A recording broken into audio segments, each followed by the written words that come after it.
Good evening, doctors. This is Dr. Mina from PLAB Fighters Group. And in this video, I'm going to discuss some tips and tricks about diarrhea covered in our PLAB 1 curriculum. Let's go. First of all, what about the topics of diarrhea that covered in travel medicine?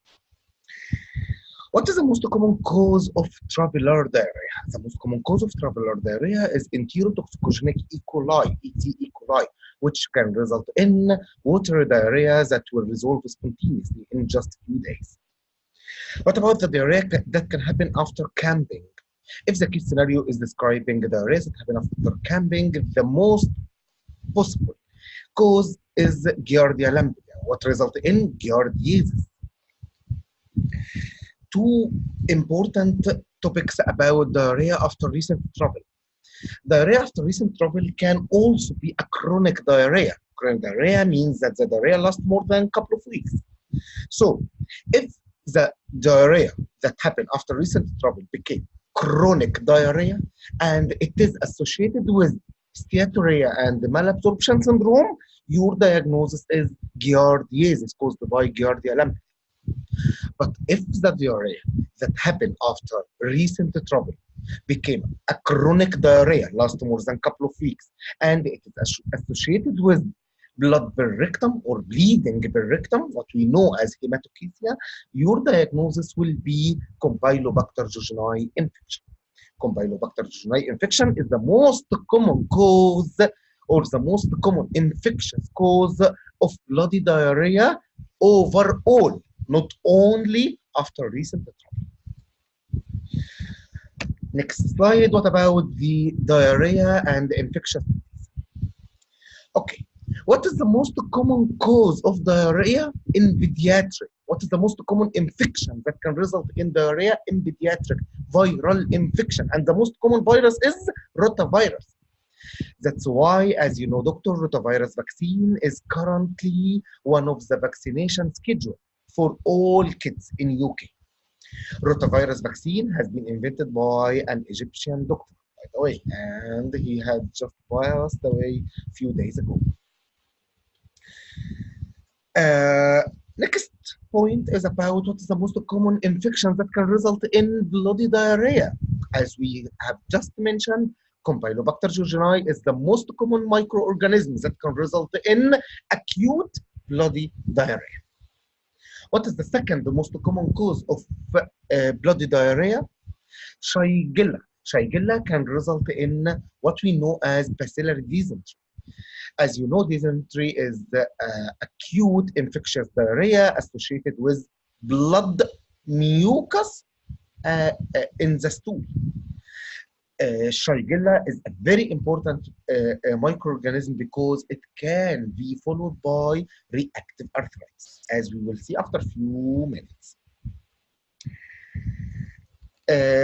Few key points about some infectious organism associated with special diet.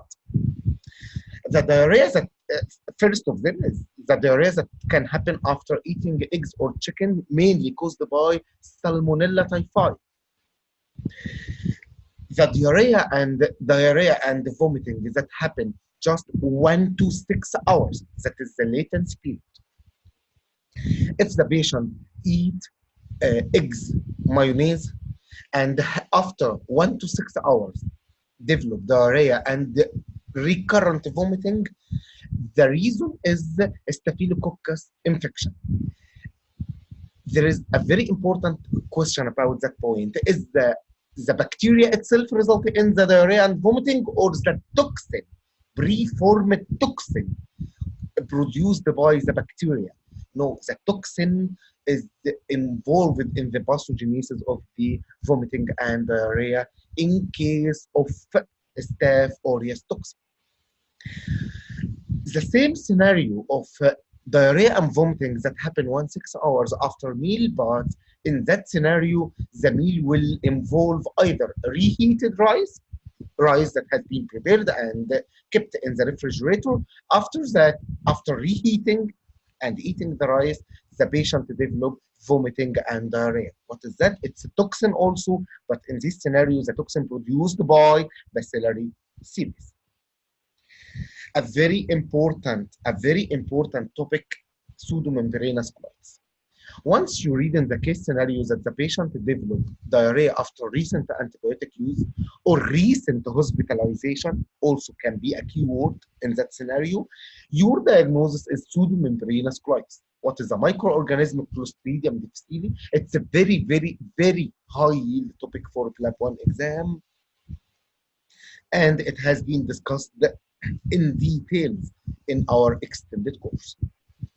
What about the diarrhea in HIV patient? HIV patient can be affected by many microorganisms, as you know.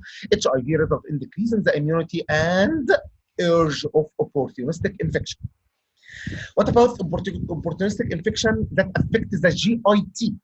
Opportunistic infections that affect the GIT and result in diarrhea, there are two most common or most important topics. The microorganism that can result in chronic watery diarrhea in patients with HIV is Cryptosporidium barber. And the microorganism that can result in bloody diarrhea in patients with HIV is cytomegalovirus. Cytomegalovirus in HIV patient has been discussed in our extended course. Cytomegalovirus in HIV can result in chronic bloody diarrhea, can result in cytomegalovirus pneumonitis, can result in cytomegalovirus retinitis and blindness, and lastly can result in cytomegalovirus oesophagitis. Cytomegalovirus oesophagitis. Diarrhea in old patient is very, very, very important. A very important case scenario that describe an old patient who is bedridden in hospice care. The patient has chronic constipation with alternating diarrhea. Sometimes the case scenario does not describe diarrhea, just describe soiling in the form of passing of few amount of yellowish fluid. That is soiling. What is that, doctor? It's fecal impaction. Fecal impaction in old bedridden patient or in old patient with decreased mobility can result in alternating diarrhea or alternating soiling. On examination, your keyword is full rectum. That's why it's called pseudo obstruction. It's not a real or a functional or mechanical obstruction. It's pseudo obstruction. Okay? Pseudo obstruction in all the bedridden patient is very, very, very important topic in PLAB 1 exam. The treatment of the fecal infection is by phosphate enema. That point is also very, very, very important for your exam.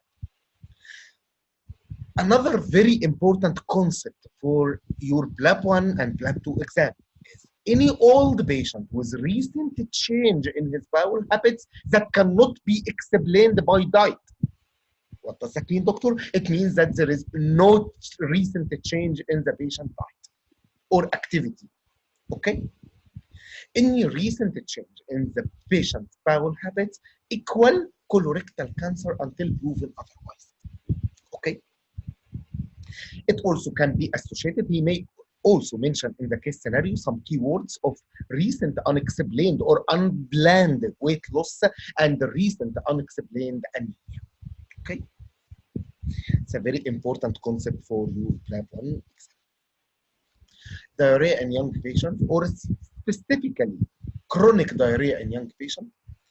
If the case scenario describes a young patient with chronic bloody diarrhea associated with abdominal pain and one or more of the extra-intestinal manifestation.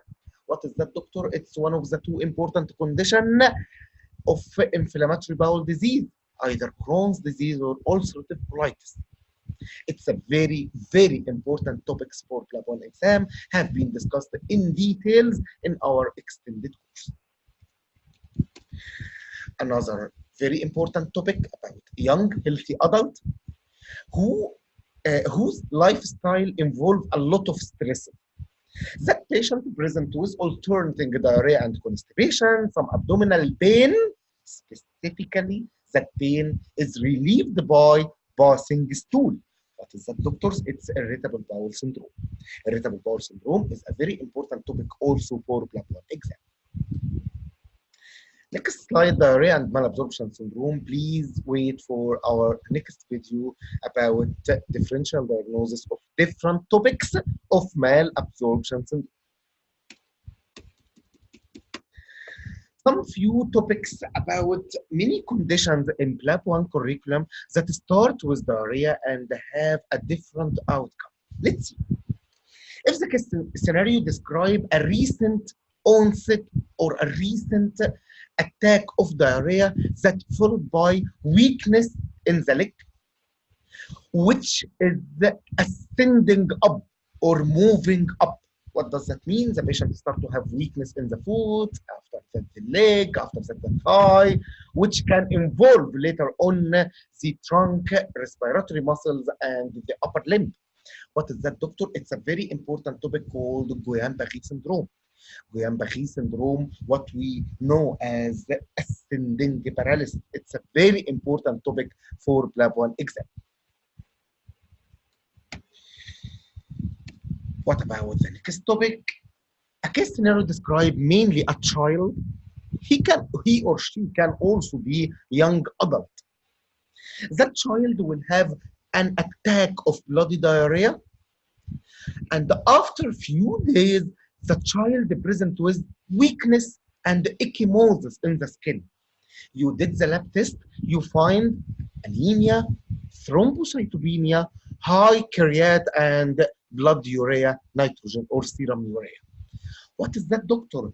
That is the typical presentation of hemolytic uremic syndrome. Hemolytic uremic syndrome can happen after recent attack of bloody diarrhea. The organism that result in that diarrhea is very important for PLAB 1 exam. The organism is enterohemorrhagic E. coli, O157H7. In the case scenario, you may find also that the patient had a recent attack of bloody diarrhea that followed by just anemia and thrombocytopenia, and he didn't mention the renal failure. Still, your diagnosis is hemolytic uremic syndrome. If the diarrhea followed by renal impairment, still your diagnosis is hemolytic uremic syndrome. Another scenario, a scenario about many types of organisms that can result in diarrhea. After resolution of the infection, the patient starts to complain of oligoarthralgia, pain or soreness in the eye, and burning micturition. What is that, doctor? That's the classic triad of Reuter syndrome.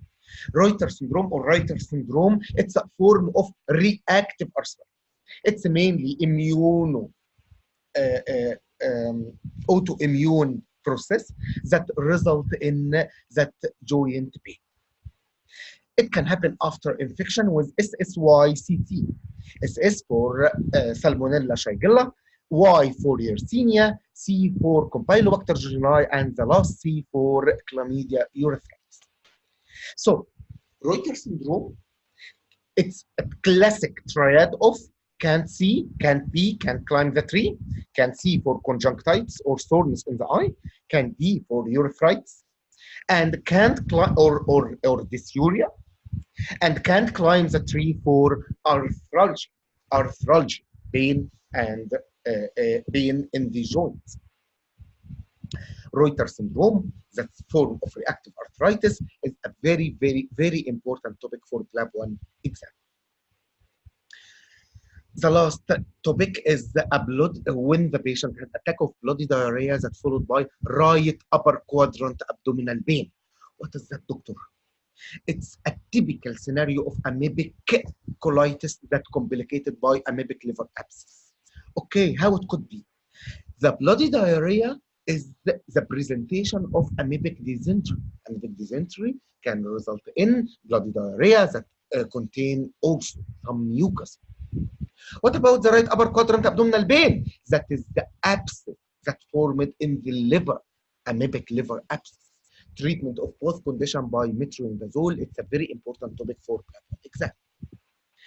Next slide, what about the electrolyte and the acid-base imbalance that happen in diarrhea? The most common electrolyte imbalance that happen in diarrhea is hypokalemia. Doctor, you have to keep in mind that hyponatremia also can happen in case of acute severe recurrent episodes of diarrhea. But hypokalemia is much more important, much more common. So if the question is asking about what is the describe a patient with recent diarrhea and ask about, and after that the patient start to have cramping and some palpitation, what is your diagnosis? Hypokalemia. Hypokalemia associated with some ECG changes. The most specific is U wave. What about the acid-base imbalance that happen in diarrhea? Acid-base imbalance that happen in diarrhea is the non-anion gap metabolic acidosis. In our PLAB 1 curriculum, there are three important topics that result in non-anion gap metabolic acidosis. First of them is diarrhea, second is the renal tubular acidosis, and the last one is the Addison disease or autoimmune adrenalitis, adrenal failure. Also, there is a very important point about what is the most common colon adenoma that can result in severe diarrhea and electrolyte disturbance, villus adenoma. Villus adenoma can result in huge amount of secretory diarrhea, and it can be complicated by hypokalemia. Next slide, it's about investigation in diarrhea. The first investigation that can be done for acute diarrhea, as we mentioned, that acute diarrhea is diarrhea that lasts less than 14 days. The first investigation that can be done for the acute diarrhea is stool culture and the microscopy.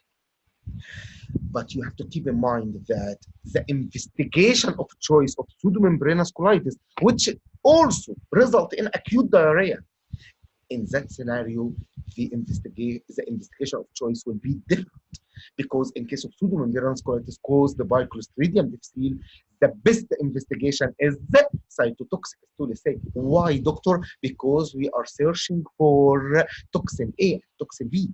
Toxin A is enterotoxin and toxin B is cytotoxin. Both toxins are produced by Clostridium difficile. One of them results in the pseudomembrane inside the colon, and the other results in the severe watery diarrhea.